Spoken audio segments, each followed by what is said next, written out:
Midweek update. Stein Knowledge. We'll talk a little special session. These things are always challenging, usually really bloody and confrontational and awful. And this one's living up to its expectations. I really think it started off with we're going to do Masbida the right way. Then we're going to do tax cuts to kind of get people that might want to blow up a special session. So the governor, I tell you what, he's left it all on the field. He has met with everyone. He is doing everything that you could possibly do to make the special session work. He has done, my God, he has done every single thing anybody could expect from him to see this special session come through. But he's doing all the meetings, all the talking.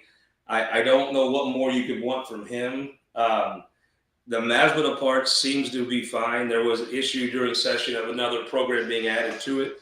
I think that deal is there's a deal there that's palatable to folks in the Senate. I don't know that it's done by any stretch, but I think there's a pathway now to working that out and making that work. So the Masbida part is now the uncontroversial part. I think if there was just a special session on Masbida without the other, probably would be done, to be honest with you. Easy to do. The tax cut's proving the problem. You have the Senate wants to do a conservative tax cut now, then see how revenue goes. Here's the problem, and this is the thing. So inflation, your revenues are up, right? Because you take a percent of the money, of the sales, of the income tax, whatever. It's a percentage. So the dollars are up. There's been so much money pumped into the economy. Dollars are up. But what they'll buy has gone down. So what you're not seeing is the state has a contract for floor wax, right? Or brooms, or MoDOT has a contract for lawnmower blades. Well, when those contracts come up, just like every time we go to the grocery store, things cost more. I paid $20 for some ribs. Blew me away. Wouldn't have even ordered if I didn't know. So as it goes around, those contracts come up, all those expenses are rising. It costs more to get people to work for the state, like it does everywhere. So those expense numbers are going up. The Senate's like, hey, let's look at our revenues and let's look at our expenditures. Because, look, it's an idiot that just looks at their revenue. You have to look at your expenditure, too. And let's come back and maybe we cut taxes a year from now again, if things are good. The governor wants to accelerate all the triggers, maybe do a little bit more to try to appease the House. The House just wants to cut a bunch of taxes. I'm not sure they have an actual plan for where they would, I don't know. Their number is so big. I don't know that you could actually get your head there. It probably leaves the state with a shortfall pretty quick, but that's kind of the way the system's set up. The House to do something outlandish, the governor try to appease them a little bit, the Senate to kind of be statesman, and it usually works out in the wash. We'll see. Right now, they've been meeting. They're going to meet. They met today. It was like the House and Senate leadership team. So, you've got I was getting texts from the meeting. I probably get about a dozen texts from this meeting. There's like 30 people there. It's like an enormous, you can't make a decision with 30 people. You need to get about a half dozen people in a room and try to work it out. If I was, I don't know where their number, I don't think they came to an agreement at all. I think they pushed it back for this. The House was saying they weren't coming in. Well, the Speaker of the House was saying that. He's got some beef with the governor. No idea what it actually is. Who knows? Some paranoid crap, probably. So the real game there is just to be candid with you. If you want to know what's really happening, the House doesn't want to go into special session until they go into veto session because they want to embarrass Mike Parson. There's people in the House, the Speaker wants to embarrass Mike Parson. There's people that are his friends that are okay with that, but I don't know how much they really want to do it, but they're okay with going along. Or at least they'll do what they always do, just do nothing and do what he says. So they want to go override a couple bills. They want to override both of his vetoes. Now, the Senate's pretty clear. We're not going to take them up. So this is strictly just a petty, paranoid move to embarrass the governor. Par for the course. No news there. Nothing changed there. And if you have a special session going on, and let's say you get a deal, well, then you don't get to override the governor. Would be silly. It would take the incentive out of it. So they want to go embarrass the governor first when they go in. This is it's bizarre. The governor has his supporters in this. The $700 million number is the number he came to. It's vetted. He believes that's what the state can afford. He believes they can't afford much more. The House is right about double that, I think. It may be. I mean, they've been coming down from pretty much all the money. Now they're like 1.4 billion. I think they've come down a little more. The governor may be. I think the governor's trying to bring the sides together. I mean, I think these special sessions go awry because they don't use the legislative process, which would include a conference committee. You pass a bill from the Senate and the House, then they have conferees, and then they bring the final thing up. That's the way it works. That's how the chambers resolve their differences. It's supposed to be hard to pass laws onto the people of the state of Missouri. It's set up to be very hard. We'll see. Today's meeting, I think, was like not probably the speaker did show up. I'm not sure they got a lot done. The fact of the matter is they don't have a deal today. I doubt they have a deal next Tuesday. It would surprise me if they have a deal the following Tuesday. I don't know where you move. Don't know who gives in. Hopefully, I think they may be filing a separate MASBA bill that's just a MASBA only, which I think would probably make 60% of the people in the Capitol happy. They did MASBA and went home, maybe more. So it'll be an interesting thing to see what transpires. Right now, you basically just got the House has decided, well, the Speaker, who can pretty unilaterally decide when they're going to come in, as that he wants to embarrass the government. Now, what I think this is my own. Let me drink some Stein knowledge here.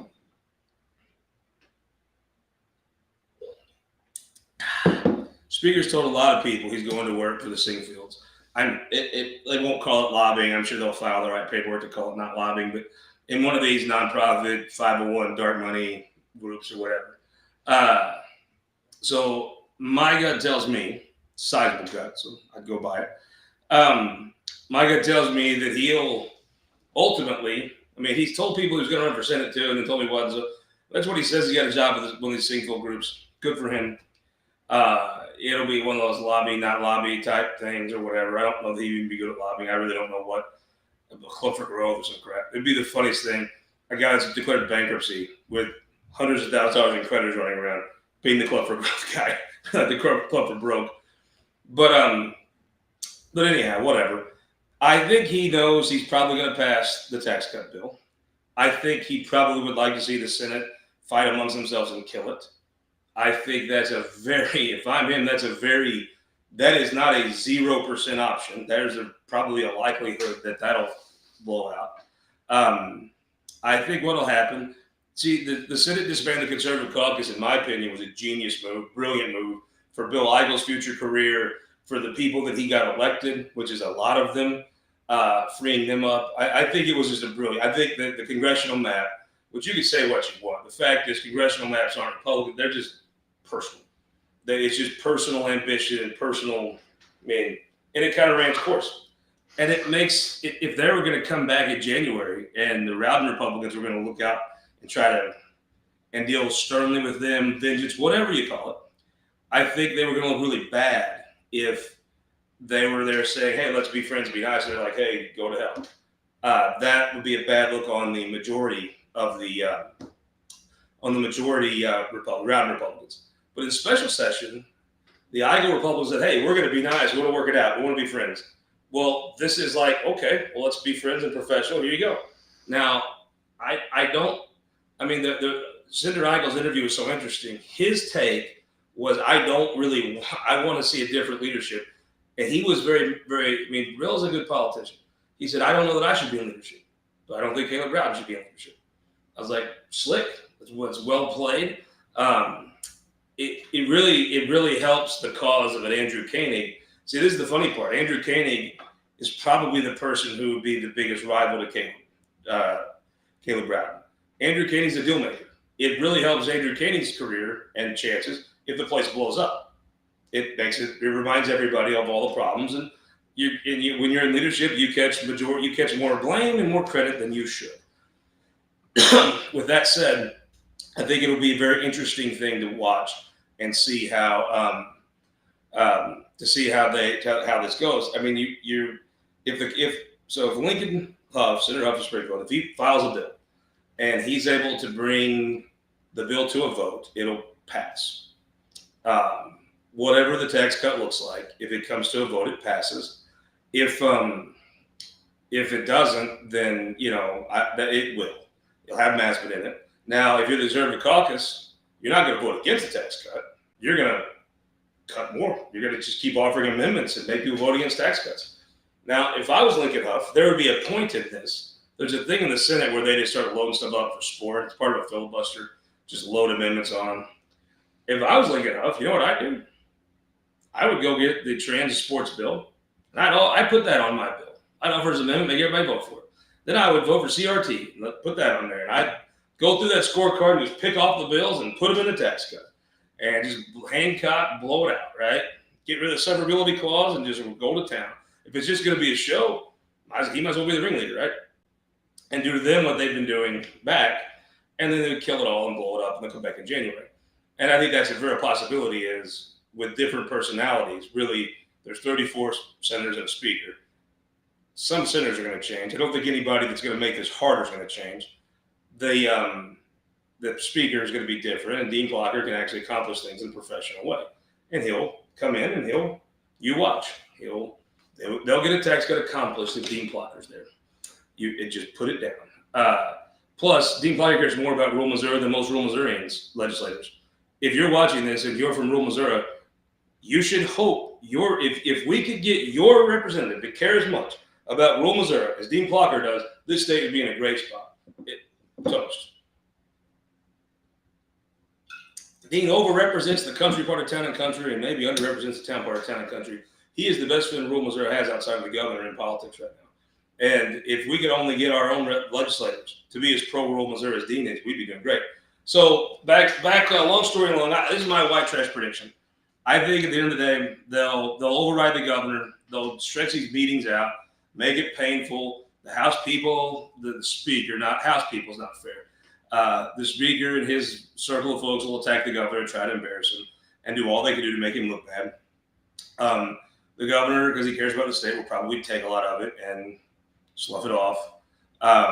Then my prediction will be the Senate will ultimately pass something, probably a little north of $700 million. The House will then complain and throw a fit, and then the speaker will pass the bill. It'll whatever the Senate does, they'll ultimately pass, and he'll throw a little fit and talk about how it's bad or whatever, and do what he can do to be a pain to the governor, and then he'll probably think about his next job and make sure that bill passes. That's my own Stein of knowledge, white trash, hillbilly prediction. I'll take another sip.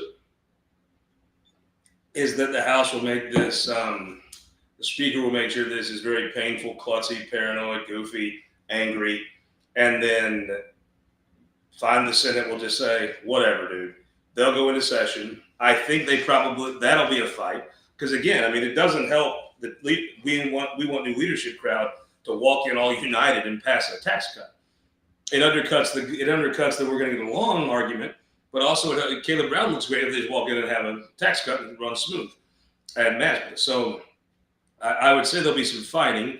Probably a tax cut gets out of the Senate. The House will pass it because while you might care about the state's finances, you probably care about your own more. Moral of the story. Anyhow, so I think that's what's probably you got going on. It'll be, you watch.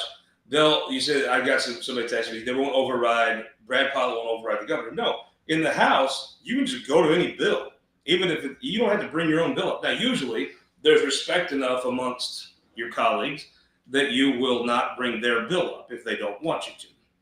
I doubt they'll respect any of that. That's part of the term limits thing is most people aren't coming back. They don't give a damn. They'll want to probably give some silly speech about the Senate or the governor or something. And they'll override. So you have to vote on it. Most of us are going to vote for the override, but we'll see. I don't know. We'll see what they do. Either way, it will be an interesting week. Not next week, the week after. The roast of Caleb Brown is going to be fun. I will announce another roaster.